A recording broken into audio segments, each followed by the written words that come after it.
Hi, ഇന്ന് ഞാൻ എനിക്ക് ഏറ്റവും ഇഷ്ടപ്പെട്ട ഒരു പ്ലാന്റിനെയാണ് നിങ്ങളെ പരിചയപ്പെടുത്തുന്നത്. ഇതാണ് എൻ്റെ ഏറ്റവും ഫേവറേറ്റ് ആയിട്ടുള്ള പ്ലാന്റ്. ഹൈഡ്രോകോട്ടൈൽ വെർട്ടിസിലേറ്റ അല്ലെങ്കിൽ വാട്ടർ പെന്നിവേറ്റ് എന്നൊക്കെയാണ് ഇതിൻ്റെ പേര്. സാധാരണയായിട്ട് നമ്മൾ പെന്നിവേറ്റ് എന്നാണ് പറയുന്നത്, എല്ലാവരും സാധാരണ പെന്നിവേറ്റ് എന്നാണ് പറയുന്നത്. ഈ പ്ലാന്റിൻ്റെ ഒരു പ്രത്യേകത എന്താണെന്ന് വെച്ചിട്ടുണ്ടെങ്കിൽ ഇതൊരു അക്വാട്ടിക് പ്ലാന്റ് ആണ്, ഒരു വാട്ടർ പ്ലാന്റ് ആണിത്. നമുക്ക് സാധാരണ പോലെ മണ്ണിൽ ചട്ടിയിൽ വളർത്താം, അതല്ലെങ്കിൽ നമുക്ക് വെള്ളത്തിൽ വളർത്താം, അല്ലെങ്കിൽ നമുക്ക് ചെറിയ പോണ്ടൊക്കെ ഉണ്ടാവില്ലേ, ചെറിയ കുഞ്ഞു കുളങ്ങളൊക്കെ, മീൻ കുളങ്ങളൊക്കെ, അപ്പോൾ അങ്ങനത്തെ കുളത്തിലുമൊക്കെ നമുക്ക് വളർത്താൻ പറ്റുന്ന ഒരു അടിപൊളി പ്ലാന്റ് ആണിത്. കാണാൻ നല്ല ഭംഗിയാണ്. ഇതിൻ്റെ തണ്ടൊക്കെ ഇങ്ങനെ മേളിലേക്ക് വന്നിട്ട് മേളിൽ ഇങ്ങനെ ഒരു കുട പോലെ ഇങ്ങനെ നിവർന്ന് നിൽക്കും. അങ്ങനെയാണ് ഈ പ്ലാന്റ് ഉള്ളത്. ഈ പ്ലാന്റ് എന്താണ് ഈ പ്ലാന്റ് ഇത്രയും അധികം ഇഷ്ടപ്പെടാൻ കാരണം എന്ന് എനിക്കറിയില്ല, പക്ഷെ എനിക്ക് ഈ പ്ലാന്റ് ഒത്തിരി ഇഷ്ടമാണ്. അപ്പോൾ ഈ പ്ലാന്റ് ഞാൻ നട്ടിരിക്കുന്ന ഈ ഒരു പോട്ട് ഇതൊരു സെൽഫ് വാട്ടറിങ് പോട്ടാണ്. അപ്പോൾ ഇതിന് ഡ്രെയിനേജ് ഹോൾ ഇല്ല.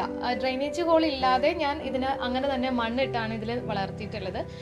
ഡ്രെയിനേജ് ഹോൾ ഇട്ടില്ലെങ്കിലും കുഴപ്പമില്ലാത്തതിൻ്റെ ഒരു കാരണം എന്ന് പറഞ്ഞിട്ടുണ്ടെങ്കിൽ ഇതൊരു അക്വാട്ടിക് പ്ലാന്റ് ആണല്ലോ. അപ്പോൾ ഇവർക്ക് നിറയെ വെള്ളം ആവശ്യമുള്ളതാണ്. വെള്ളത്തിൽ നിന്നാലും ഇവരങ്ങനെ തണ്ടൊന്നും ചീഞ്ഞു പോകത്തില്ല. അപ്പോൾ അതുകൊണ്ട് ഞാൻ ഇതിൽ മണ്ണിട്ടിട്ട് അങ്ങനെ തന്നെ വളർത്തിയിരിക്കുകയാണ്. അപ്പോൾ ഇതിൽ എപ്പോഴും വെള്ളം ഉണ്ടാവും. പിന്നെ നമ്മൾ എന്നും വെള്ളം ഒഴിച്ചു കൊടുക്കേണ്ട ഒരു പ്ലാന്റ് ആണിത്. എന്നും ഇല്ലെങ്കിലും ഒന്നരാടം ദിവസങ്ങളിലെങ്കിലും നമ്മൾ കറക്റ്റായിട്ട് വെള്ളം ഒഴിച്ചു കൊടുക്കണം. വെള്ളം ഒഴിച്ചില്ലെങ്കിൽ ഇവർ വാടി തളർന്നങ്ങ് പോവും. അപ്പോൾ എന്നും വെള്ളം ഒഴിച്ചു കൊടുക്കേണ്ട ഒരു പ്ലാന്റാണിത്. പിന്നെ ഇതിൻ്റെ ഒരു ലൈറ്റിങ്ങിനെ കുറിച്ച് പറയുകയാണെങ്കിൽ നല്ല ബ്രൈറ്റ് ലൈറ്റ് കിട്ടുന്ന ഒരു സ്ഥലത്ത് വേണം ഈ പ്ലാന്റ് വെക്കാനായിട്ട്. കാരണം ഉദാഹരണം പറയുകയാണെങ്കിൽ എൻ്റെ ഈ ഒരു പ്ലാന്റ് ഞാൻ ആദ്യം ഈ ഒരു ഭാഗത്താണ് വെച്ചിരുന്നത്. അപ്പോൾ ഇവിടെ ഒരു സൂര്യൻ രാവിലെ ഉദിക്കുന്ന ആ ഒരു സൈഡാണ് ഈ ഒരു സൈഡ്. അപ്പോൾ ഇവിടുന്ന് നല്ല പ്രകാശമുണ്ട്, നല്ല വെളിച്ചമുള്ള സ്ഥലമാണ്, പക്ഷെ നല്ല വെയിൽ കിട്ടുന്നത് ആ ഒരു സൈഡിൽ നിന്നാണ്. അപ്പോൾ അതുകൊണ്ട് ഇവരെല്ലാവരും കൂടെ അങ്ങോട്ട് ഇങ്ങനെ നോക്കിക്കൊണ്ട് നിൽക്കുമായിരുന്നു. അപ്പോൾ ഇവരുടെ തലയെല്ലാം ഇങ്ങനെ ചെരിഞ്ഞിങ്ങനെ നിൽക്കുമായിരുന്നു. അപ്പം ഞാൻ ഇടയ്ക്കിടയ്ക്ക് ചട്ടി ഇങ്ങനെ ഓരോ വശം ഇങ്ങനെ തിരിച്ച് കൊടുത്തോണ്ടേയിരുന്നു. പക്ഷെ കുറച്ച് കഴിഞ്ഞപ്പോൾ എനിക്ക് തന്നെ ഒരു വിഷമം തോന്നി, ഇവരെ ഇങ്ങനെ എല്ലാ ദിവസവും ഇങ്ങനെ തിരിച്ച് വെക്കണ്ടല്ലോ എന്ന് തോന്നി. കാരണം ഇവരെ ഒരു സ്ട്രെയിൻ ചെയ്യിപ്പിക്കുകയുള്ളൂ നമ്മൾ പ്ലാന്റ്സിനെ. അപ്പം നമ്മൾ അങ്ങനെ ചെയ്യിപ്പിക്കുന്നതും ഒരു കഷ്ടമല്ലേ. അപ്പം അതുകൊണ്ട് ഞാൻ ഈ പ്ലാന്റിനെ ഇപ്പം വെച്ചിരിക്കുന്നത് എൻ്റെ മുറ്റത്ത് എല്ലാ പ്ലാന്റ്സും ഇരിക്കുന്ന സ്ഥലത്ത് ഒരു സ്റ്റാൻഡിലാണ് ഞാനിപ്പോൾ ഈ പ്ലാന്റ് വെച്ചിരിക്കുന്നത്. ഇത് കണ്ടോ, ഇപ്പോൾ ഇവിടെയാണ് എൻ്റെ ഈ ഒരു പ്ലാന്റ് ഞാൻ വെച്ചിട്ടുള്ളത്. അപ്പോൾ ഇവിടെ നല്ല സൺലൈറ്റ്, ഡയറക്റ്റ് സൺലൈറ്റ് കിട്ടുന്ന സ്ഥലമാണ്. അപ്പോൾ ഇവർക്ക് വെയിലടിച്ചാൽ പ്രശ്നമൊന്നുമില്ല, നല്ല വെയിലടിക്കുന്ന ഇവർക്ക് ഇഷ്ടമാണ്. വെള്ളത്തിൻ്റെ ഒരു പ്രശ്നം മാത്രമേ ഉള്ളൂ. വെള്ളം കിട്ടിയില്ലെങ്കിൽ ഇവർ വാടിപ്പോവും. വെയിൽ കൊണ്ടു കഴിഞ്ഞാൽ അങ്ങനെ വാടിപ്പോകുന്ന ഒരു പ്രശ്നം എനിക്ക് ഇതുവരെ അങ്ങനെ തോന്നിയിട്ടില്ല. അപ്പം അങ്ങനെ ഇവിടെയാണ് ഇപ്പോൾ ഇവർ നിൽക്കുന്നത്. ഇവിടെ വന്നതിന് ശേഷം ഇവർ തലയൊക്കെ ഇപ്പം നേരെ ആയിട്ടുണ്ട്, ഇങ്ങനെ തല മേളിലേക്ക് നോക്കി നിൽക്കാൻ തുടങ്ങിയിട്ടുണ്ട്. അപ്പോൾ ഇവർക്ക് അങ്ങനെ വെളിച്ചം കിട്ടുന്ന ഭാഗത്തേക്ക് ഇവരിങ്ങനെ തിരിഞ്ഞ് നോക്കി നിൽക്കും. പക്ഷെ നല്ല ബ്രൈറ്റ് ലൈറ്റ് കിട്ടുന്ന ഒരു സ്ഥലത്ത് വേണം വെക്കാനായിട്ട്.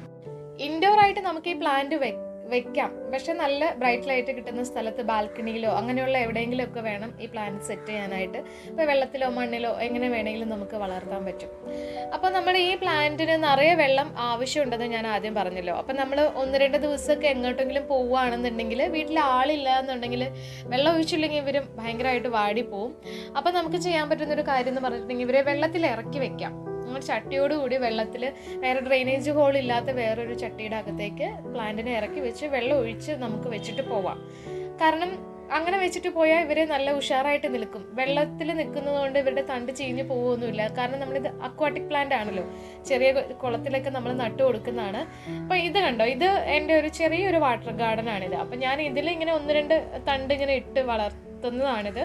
ഒത്തിരി നാളൊന്നും ആയില്ല, ചെറുതായിട്ട് ഇപ്പോൾ ഇങ്ങനെ ഇട്ട് വളർത്തിയിട്ടുള്ളൂ. അപ്പോൾ ഇവർ ഇത് നന്നായിട്ട് നിൽക്കുന്നുണ്ട്. അപ്പോൾ ഇതിങ്ങനെ വെള്ളത്തിൽ ഇറങ്ങി നിൽക്കുകയാണല്ലോ, അപ്പോൾ അതുകൊണ്ട് ഇവർക്ക് തണ്ട് ചീഞ്ഞ് പോകുമൊന്നുമില്ല. അപ്പം ഇങ്ങനെ ചെറിയ വാട്ടർ ഗാർഡനിലൊക്കെ നമുക്ക് ഈ ചെടി നല്ല അടിപൊളിയായിട്ട് വളർത്താം കേട്ടോ. ഇവരിങ്ങനെ തല ഇങ്ങനെ മേളിലേക്ക് നോക്കി നിൽക്കും. അതിൻ്റെ തല മേളിലായിട്ടും അതിൻ്റെ താഴ്ഭാഗം അടിയിൽ, വെള്ളത്തിന് അടിയിലായിട്ട് നിൽക്കും. അപ്പോൾ നല്ല രസമാണ് കാണാനായിട്ട്. അപ്പോൾ ഈ വാട്ടർ ഗാർഡൻ ഉണ്ടാക്കിയതിൻ്റെ വീഡിയോ നമ്മൾ ചാനലിൽ ഇട്ടിട്ടുണ്ട് കേട്ടോ. അപ്പോൾ ആ വീഡിയോ നിങ്ങൾ കണ്ടിട്ടില്ലെങ്കിൽ ഒന്ന് പോയി കണ്ടു നോക്കിയേക്കാം കേട്ടോ. വീഡിയോയുടെ ലിങ്ക് ഞാൻ ഡിസ്ക്രിപ്ഷനിൽ കൊടുത്തേക്കാം. അപ്പോൾ ഒന്ന് കണ്ടു നോക്കിയേക്കാം. അപ്പോൾ നമുക്കിങ്ങനെ ചെറിയ കുളത്തിലൊക്കെ ഈ വാട്ടർ പെന്നിവേറ്റ് വളർത്താൻ പറ്റും. പിന്നെ നമുക്ക് ഇതേപോലെ വെള്ളത്തിൽ വളർത്താൻ പറ്റും. ഇത് ചെറിയൊരു ഫിഷ് ബൗളാണിത്. അപ്പോൾ ഇതിൽ ഞാനിതിങ്ങനെ വെറുതെ ഇട്ട് കൊടുത്തിട്ടുള്ളതാണ്. ഇപ്പോൾ ഇതിൻ്റെ വേരൊക്കെ കണ്ടോ, അപ്പോൾ വേരൊക്കെ നന്നായിട്ട് ഇങ്ങനെ താഴത്തേക്ക് നിന്നിട്ട് ഇവരിങ്ങനെ മേളിൽ നല്ല ഭംഗിയായിട്ട് നിൽക്കും. അപ്പോൾ നമ്മളിങ്ങനെ വെള്ളത്തിൽ വളർത്താനാണ് ഈ ചെടി ഉദ്ദേശിക്കുന്നതെങ്കിൽ കുറച്ച് ഹൈറ്റ് ഉള്ളൊരു പോട്ട് സെലക്ട് ചെയ്യുക. ഇങ്ങനെ ട്രാൻസ്പെറൻ്റ് ആയിട്ടുള്ള കുറച്ച് ഹൈറ്റ് ഉള്ളൊരു പോട്ട് സെലക്ട് ചെയ്യുക. കാരണം ഇവരുടെ തണ്ടിന് നല്ല നീളമുണ്ട്. അപ്പോൾ ഹൈറ്റ് കുറഞ്ഞ പോട്ടാണെങ്കിൽ തണ്ട് ഇങ്ങനെ താഴത്തേക്ക് ഇങ്ങനെ കിടക്കും. അപ്പോൾ കുറച്ച് ഹൈറ്റ് ഉള്ള പോട്ട് സെലക്ട് ചെയ്യുക. അപ്പോൾ ഞാനിപ്പോൾ ഈ പോട്ടിൻ്റെ അകത്ത് ഇവരൊന്ന് സ്റ്റഡി ആയിട്ട് നേരെ നിൽക്കാൻ വേണ്ടിയിട്ട് കുറച്ച് ക്ലേ ബോൾസ് ഇട്ട് കൊടുത്തിട്ടുണ്ട്. അതിപ്പോൾ ഇങ്ങനെ ചുറ്റും നിൽക്കുന്നതുകൊണ്ട് ഇവർ നല്ല സ്റ്റഡി ആയിട്ട് ഇങ്ങനെ തന്നെ നിൽക്കും. ഇങ്ങനെ ചാഞ്ഞൊന്നും പോവാതെ നേരെ നിൽക്കും. അപ്പോൾ അങ്ങനെ ക്ലേ ബോൾസും ഇട്ട് കൊടുത്തിട്ടുണ്ട്. ഇവർ നന്നായിട്ട് വളരുന്നുണ്ട്. നല്ല ഉഷാറായിട്ടാണ് ഇവർ ഈ ഒരു പോട്ടിനകത്ത് നിൽക്കുന്നത്. അപ്പോൾ നമുക്ക് ഇങ്ങനെ വെള്ളത്തിലും ഈ പ്ലാന്റ് വളർത്താൻ പറ്റും. അപ്പോൾ ഇത്രയും കാര്യങ്ങളൊക്കെയാണ് ഇതിൽ പൊതുവേ ശ്രദ്ധിക്കാനുള്ളത്. ഇനി ഞാൻ ഇതിൻ്റെ പ്രൊപ്പഗേഷൻ എങ്ങനെയാണെന്ന് പറയാം. അപ്പോൾ ഇതേപോലെ നീണ്ടു കിടക്കുന്ന ഇത് കണ്ടോ, ഇതിങ്ങനെ നമ്മൾ കട്ട് ചെയ്തെടുക്കുക. ഇങ്ങനെ ഓരോന്നോരോന്നായിട്ട് കട്ട് ചെയ്തെടുത്തിട്ട് അത് നമുക്ക് വേറൊരു പോട്ടിൽ വെച്ച് നമുക്ക് പുതിയ ചെടികളായിട്ട് ഉണ്ടാക്കിയെടുക്കാൻ പറ്റും. ഇപ്പോൾ അത് ഞാൻ കട്ട് ചെയ്തെടുത്തിട്ടുണ്ട്. അപ്പോൾ ഇതേപോലെ നമുക്ക് 1-2 കട്ട് ചെയ്ത് പോട്ടിൽ നട്ടു കൊടുക്കാം. അപ്പോൾ അതേ ഞാനൊരു ചെറിയ ഒരു ചട്ടി എടുത്തിട്ടുണ്ട്. അതിനകത്തേക്ക് ഞാനിതെല്ലാം കൂടി ഒന്ന് നട്ടു കൊടുക്കാം. അപ്പോൾ ഇങ്ങനെ വെച്ചിട്ട് സാധാരണ നമ്മൾ നടും പോലെ ഞാനിതിനകത്ത് കുറച്ച് ചാണകപ്പൊടിയും കൊക്കോപ്പീറ്റും ഒക്കെ ഇട്ടിട്ടുണ്ട് കേട്ടോ. അപ്പോൾ അതൊന്നും ഇട്ടില്ലെങ്കിലും പ്രശ്നമൊന്നുമില്ല. പക്ഷേ അതൊക്കെ ഇടുവാണെങ്കിൽ കുറച്ചുകൂടെ നല്ലതായിരിക്കും. അപ്പോൾ അതെല്ലാം ഇട്ട് ഇന്ന് ചെടി നട്ടിട്ടുണ്ട്. അപ്പോൾ ഇത്രയേ ഉള്ളൂ. ഇത് പെട്ടെന്ന് തന്നെ വളരുന്നതാണ്. നന്നായിട്ട് വെള്ളം കൊടുക്കുക, വേറെ ഒന്നും ഇതിനകത്ത് പ്രത്യേകിച്ച് ചെയ്യാനില്ല. പുതിയ ചെടി നട്ടിട്ട് അപ്പം തന്നെ വെയിലത്തേക്ക് വെക്കണ്ട, കുറച്ചൊന്ന് വെയിറ്റ് ചെയ്തിട്ട് വെയിലത്ത് വെച്ചാൽ മതി. അപ്പോൾ ഫ്രണ്ട്സ്, ഇന്നത്തെ വീഡിയോ ഇത്രയേ ഉള്ളൂ. ഈ വീഡിയോ നിങ്ങൾക്ക് ഇഷ്ടമായിട്ടുണ്ടെങ്കിൽ തീർച്ചയായിട്ടും നിങ്ങൾ ലൈക്ക് ചെയ്യണം.